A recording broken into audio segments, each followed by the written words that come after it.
The NATO assault on Muammar Qaddafi's forces is now in its 17th week.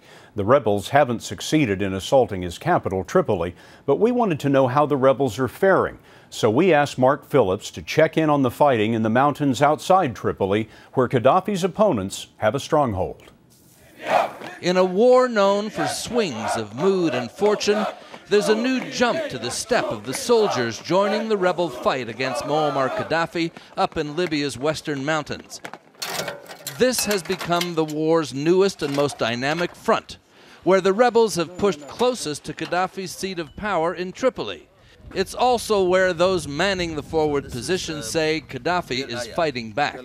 He's still shooting Yes, he's still shooting in this road. missiles on this road. That's danger for you. Qaddafi is definitely still shooting. We were able to pull back quickly as the old Soviet-style and highly inaccurate Grad missiles began to drop. But the rebels held their positions under the daily barrage. This is important ground they've taken. This is the furthest point of the rebel advance so far. It's a little village called Qualish. The rebel positions appear to be in those buildings just along the ridge there. It's now being targeted by Grad missiles fired by Qaddafi forces. From here to Tripoli, maybe 60 miles. And where are the Qaddafi forces?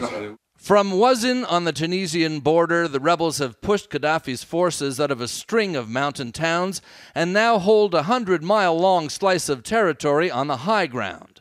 When do you think you can push toward Tripoli? Tomorrow, if God wants us. God willing, tomorrow. Yeah, willing tomorrow. It's NATO's air power that has made the advance possible, even if the system is rough. What's lacking?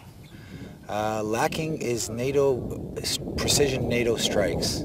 Rebels like Ahmed Shabani, who comes from Vancouver, says he's been sending emails requesting NATO airstrikes, probably via the loose rebel command structure in Benghazi. Because they're moving in twos and small numbers, and it gets the Qaddafi forces. Yeah, and it gets difficult to seek and destroy when they're just moving in twos, hiding under trees, camouflaged.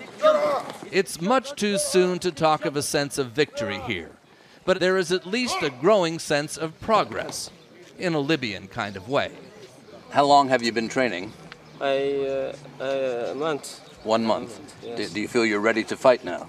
I am ready, anytime. And any time is coming. Mark Phillips, CBS News in Libya's western mountains.